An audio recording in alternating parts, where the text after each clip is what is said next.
Hey guys, Carricksteve here with another review. This time I'll be reviewing the Digivolving Peckmon from Digimon Data Squad. This is a Digivolving figure that changes from Peckmon to Crowmon. So, let's get started. So, to start, let's take a look at the figure in its champion level Peckmon mode. So Peckmon is a pretty interesting Digimon in that he is a ninja ostrich. That is a pretty weird concept, but he digivolved from Falcomon, who was a ninja falcon, so they kind of wanted to keep the ninja motif while changing him to a different bird. So, like an ostrich, he has two legs, some tails, big tail feathers, or some wings and big tail feathers, long neck, and then the head.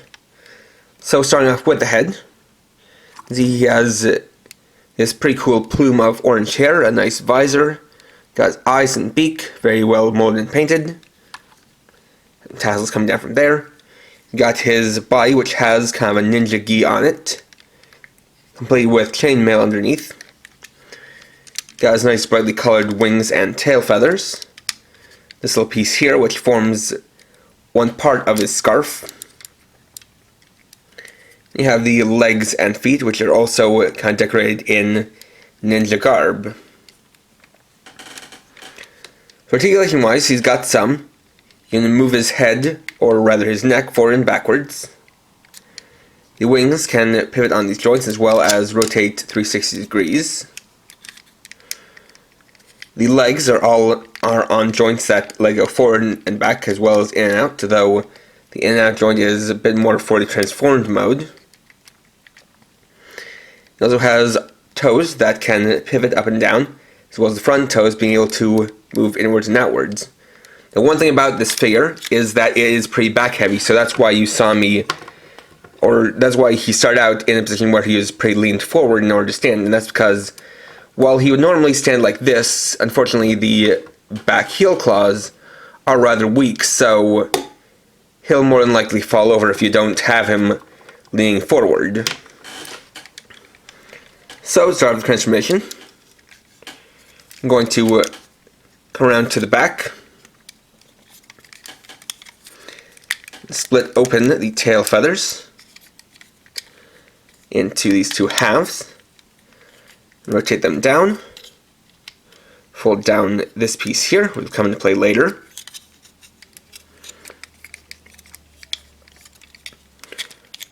Take this assembly that the tail feathers are on, and rotate this 180 degrees.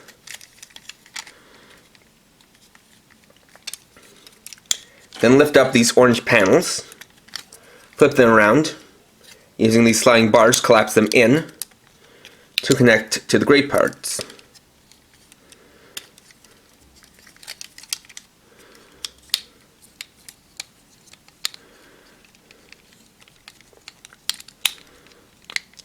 Just like that. Then getting to the wings, going to turn them around so that the gray parts are facing forward. Turn them so that they're like this, flip out these pieces, then reach in and grab the purple pieces to extend out the ends of the wings. And the same on the other side.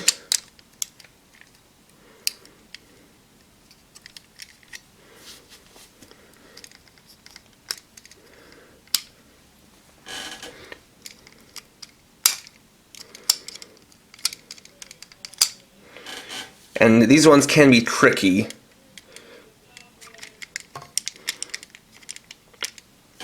Especially if you've got any kind of sweat on your hands, it makes it difficult to grip. I'm just gonna kind of finish it off camera. A trick for something like that is to basically grip the piece with a sleeve of your shirt to help reduce friction and then pull.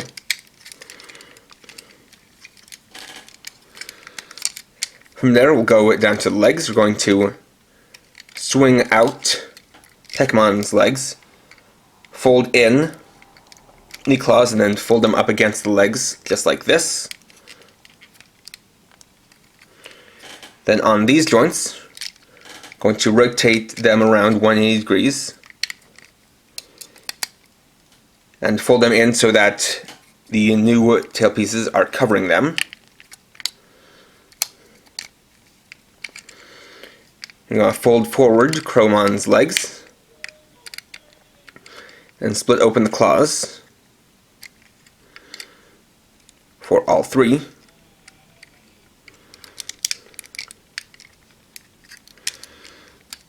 Next we're going to get to the body, so we'll open up the body like this, pull out Crowmon's head,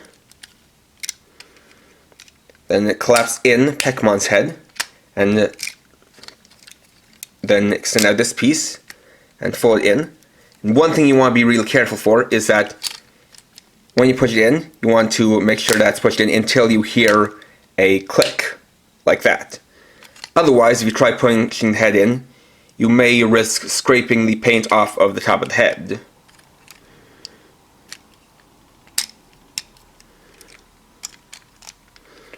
Then we'll close back in the body and put Peckmon's head, or Crowmon's head, over it. And extend out the neck.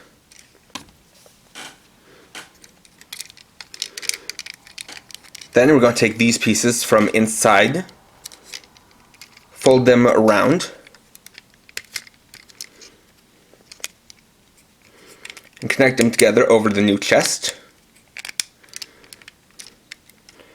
We'll take this piece, which was pegged in here, fold it out and connect this peg to the back of the head.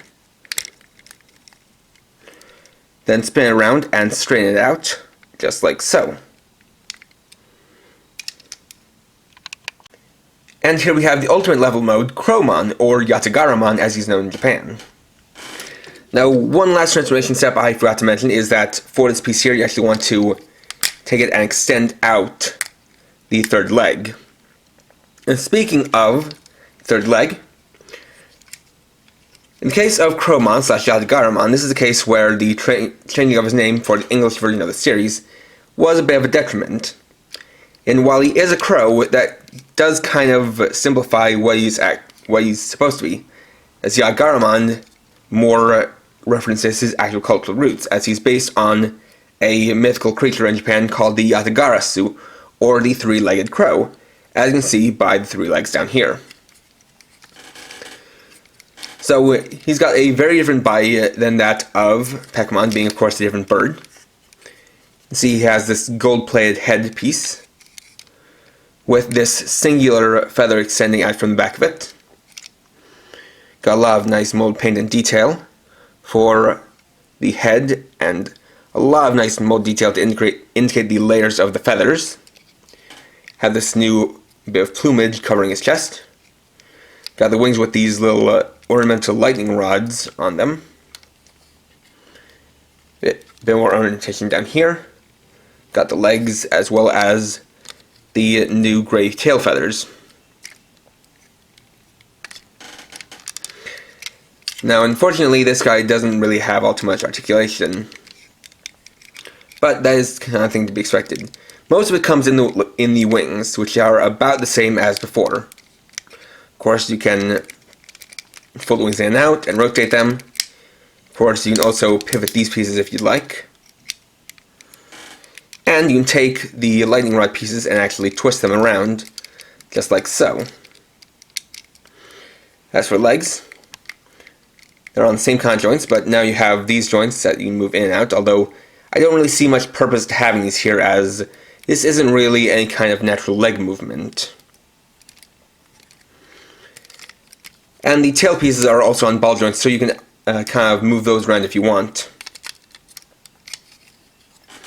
Now, one thing interesting about this is that in the case of the difference between this figure and the Japanese Digivolving series Yatagaramon, is that there's actually a missing piece.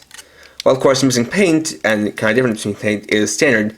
Like I said, there is a missing paint, and that's a missing piece rather, and that's supposed to be something here, where there's actually a white piece that's supposed to fold out from this hinge joint and then hang down from here. And that is pretty evident by how you have this big gap here that is just blank, and then this single gray ring. So it is pretty awkward, or kind of odd, an actual piece of the figure would be removed for the North American version. That being said, it isn't something too minor, or it is something pretty minor, so it's not too big of a deal.